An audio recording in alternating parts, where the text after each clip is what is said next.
আসসালামু আলাইকুম রহমতুল্লাহ। প্রিয় সুধী, কাছে ও দূরে, দেশে ও প্রবাসে যেখান থেকে আজকের ভিডিওটি দেখবেন বা দেখছেন, আপনাদের সকলকে স্বাগতম। আমি আজকে কথা বলবো ভারতীয় আগ্রাসনকে সামনে রেখে এবং ভারতীয় যেই আধিপত্য, সেই আধিপত্য রুখে দেওয়ার যেই আমাদের প্রাণপণ চেষ্টা, সেই বিষয়ে আমি কিছু দিক নির্দেশনা দিব। আশা করি শেষ পর্যন্ত সাথে থাকবেন এবং আমাদের ভিডিওতে আপনাদের যে সুপরামর্শ মতামত সেগুলি জানাবেন ইনশাআল্লাহ। তো আমরা গতকালকে দেখলাম আগরতলাতে বাংলাদেশ দূতাবাসের উপরে আক্রমণ হলো এবং সেখানে এক বিশৃঙ্খল পরিস্থিতি, খুব একটা জঘন্যতম অবস্থা আমরা অবলোকন করলাম। এর আগে কলকাতা যে আমাদের দূতাবাস রয়েছে সেখানেও একই কাণ্ড দেখলাম আমরা। তো এভাবে যারা একটা দূতাবাসকে নিরাপত্তা দিতে পারে না, যেটা দেশের সর্বোচ্চ নিরাপদ স্থান যেগুলির মধ্যে একটা হচ্ছে বিভিন্ন দেশের দূতাবাসগুলি, তো যারা অন্য দেশে একটা দূতাবাসকে তারা রক্ষা করতে পারে না, নিরাপত্তা দিতে পারে না, তারা আসছে আমাদের বাংলাদেশের আভ্যন্তরীণ বিষয় নাক গলাতে। যাদের মূল কাজ হচ্ছে মসজিদগুলিকে ভেঙ্গে ভেঙ্গে সেখানে মন্দির করা, মসজিদকে ভেঙ্গে তার মাটি তলদেশে খোঁজা, মন্দির খোঁজা, যে আদতে এখানে মন্দির ছিল কিনা। এই যে একটা হাস্যকর যে বিষয়গুলি, সেগুলি তাদের থেকে দেখা যাচ্ছে। যেই দেশ গরুর গোশ ভক্ষণের করার কারণে মুসলমানদেরকে জবাই করা হচ্ছে, মুসলমানদের উপর নির্যাতন নিপীড়ন করা হচ্ছে, যেইখানে নারায়ে তাকবীর স্লোগানের কারণে মানুষের উপর নির্যাতন নিপীড়ন করা হচ্ছে, যেই দেশে শুধুমাত্র দ্বীন ইসলামের কথা বলার কারণে ডক্টর জাকির নায়েক হাফিজাউল্লাহর মতো একজন নরম মিজাজের মানুষকে তারা দেশ থেকে বিতাড়িত করে, তাদের মুখে অন্তত অন্য দেশের মাইনরিটি বিষয় নিয়ে কথা বলাটা কোনোভাবেই কাম্য নয়। আজকে আমি বিএনপিকে ধন্যবাদ জানাচ্ছি, বিশেষত বিএনপির অ্যাডভোকেট রুহুল কবির রিজভী স্যার যেভাবে বক্তব্য দিয়েছেন, তার বক্তব্যটা আমার সামনে এসেছে। তিনি ভারতের সার্বিক বিষয় নিয়ে কথা বলেছেন। সেখানে তিনি বলেছেন, যারা মসজিদ ভেঙে মন্দির করে, যারা গরুর গোশ জন্য মানুষকে নিধন করে, তো তারা অন্তত বাংলাদেশের আভ্যন্তরীণ বিষয় বা বাংলাদেশের মাইনরিটির বিষয়ে তারা কথা বলতে পারে না। যেখানে বিজেপির বিষয়ে স্পষ্ট কথা বলেছে, মোদির বিষয়ে কথা বলেছে এবং এই আক্রমণগুলি যে হচ্ছে আমাদের দূতাবাসে, সে বিষয় নিয়ে কথা বলেছে সুস্পষ্টভাবে। এই বক্তব্যগুলি দেওয়ার জন্য অন্তত বিএনপিকে আমি ধন্যবাদ জানাচ্ছি, যে দেরিতে হলেও বিএনপি বুঝতে পেরেছে যে আসলে ভারত আমাদের শত্রু ছাড়া আর কিছুই নয়। তারা যতক্ষণ পর্যন্ত আমাদেরকে সসম্মানের সাথে আমাদেরকে মূল্যায়ন করবে, আমরা ততক্ষণ পর্যন্ত তাদেরকে সম্মানের সাথেই মূল্যায়ন করব। কিন্তু যখন তারা আমাদের সাথে দুশ্মনী করবে, শত্রুতা পোষণ করবে, তখন আমরা তাদেরকে আর কখনোই মূল্যায়ন করতে পারবো না, বা তাদেরকে তোয়াজ করে তাদেরকে অনুকম্পা নিয়ে তাদের ক্ষমতায় আসতে হবে। সেই বিষয়টা আশা করি বিএনপি বুঝতে পেরেছেন, এজন্য বিএনপিকে সাধুবাদ জানাচ্ছি। সাথে সাথে আমি আজকে একটি নিউজ আপনাদেরকে দিতে যাচ্ছি, সেটা হচ্ছে সমকালের নিউজ, যে ভারতে যে আগ্রাসী মনোভাব, তার বিরুদ্ধে ঢাকা ভার্সিটির জগন্নাথ হল থেকে একটি মিছিল বের করেছে। যদিও সমকাল এখানে তাদের মিছিলটা আরেকটু হেডলাইনটা চেঞ্জ করতে পারতো, তারা হেডলাইন দিয়েছে এভাবে, ঢাবির জগন্নাথ হলের মিছিলে ভারতীয় আগ্রাসন বিরোধী স্লোগান।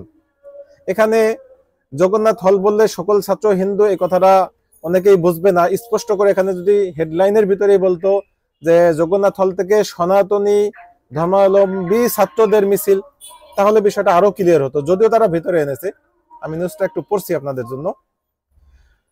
নিউজটা হচ্ছে, ভারতের আগরতলায় বাংলাদেশের সহকারী হাইকমিশনে হামলা এবং দেশের কয়েকটি সীমান্তে ভারতীয় উগ্রবাদীদের হামলার প্রতিবাদে ঢাকা বিশ্ববিদ্যালয়ের জগন্নাথ হলের শিক্ষার্থীরা বিক্ষোভ মিছিল করেছেন। মিছিলের নেতৃত্ব দিয়েছেন হিন্দু ধর্মাবলম্বী শিক্ষার্থীরা। সোমবার রাত 9:30টার দিকে তারা হল থেকে মিছিল নিয়ে রাজু ভাস্কর্যে গিয়ে বিক্ষোভ সমাবেশে যোগ দেন, অর্থাৎ গতকাল রাত্রে। এ সময় তারা ভারতীয় আগ্রাসন রুখে দাও জনতা, জেগেছে রে জেগেছে, জগন্নাথ হল জেগেছে, সীমান্তে হামলা, জগন্নাথ হল মানবে না প্রভৃতি স্লোগান দেন। তখন রাজু ভাস্কর্যে ঢাকা বিশ্ববিদ্যালয়ের শিক্ষার্থীবৃন্দ ব্যানারে আগরতলায় সহকারী হাইকমিশনে হামলার প্রতিবাদে বিক্ষোভ মিছিল পরবর্তী সমাবেশ চলছিল। শিক্ষার্থীরা জগন্নাথ হলের সহপাঠীদের স্বাগত জানান। এ সময় জগন্নাথ হলের ছাত্র জয়পাল বক্তব্য দেন। তিনি বলেন, আমরা বাংলাদেশি, এটা আমাদের পরিচয়, ধর্ম বর্ণ নির্বিশেষে আমরা সবাই বাংলাদেশি। বিভিন্ন সময় বাংলাদেশকে নিয়ে ষড়যন্ত্র হচ্ছে, এই ষড়যন্ত্রের বিরুদ্ধে রুখে দাঁড়াতে হবে। সকলেই একটাই পরিচয়, সার্বভৌমত্বের প্রশ্নে আমরা এক। এখানেই আমার পয়েন্ট, যে যেভাবে এই ছাত্র ভাইরা, সনাতনী ছাত্র ভাইরা যেভাবে জেগে উঠেছে, এই জাগরণটা আমরা বাংলাদেশের সকল হিন্দু, বৌদ্ধ, খ্রিস্টান সকলের ভিতরে চাই আমরা।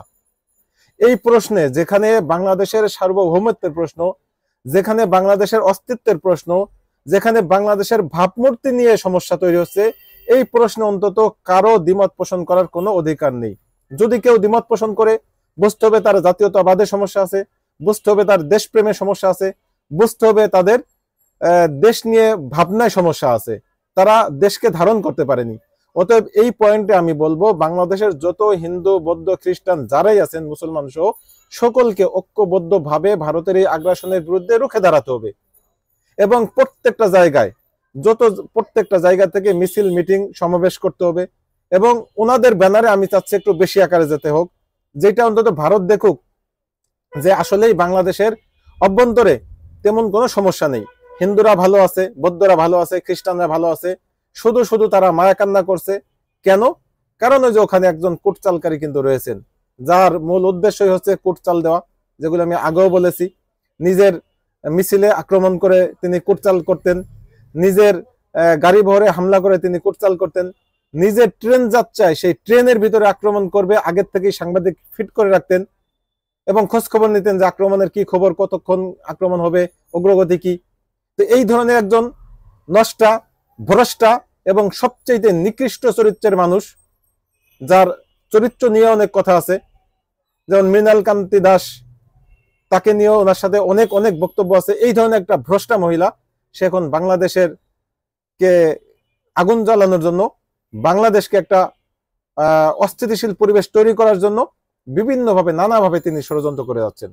তার এই ষড়যন্ত্র যদি বন্ধ করতে হয়, ভারতের আগ্রাসন যদি বন্ধ করতে হয়, তাহলে বাংলাদেশের সকল নাগরিক, দল, মত, ধর্ম, বর্ণ নির্বিশেষে সকলকে ঐক্যবদ্ধ প্ল্যাটফর্মে আসতে হবে। তাহলেই কেবল সম্ভব সবকিছু নস্যাৎ করা।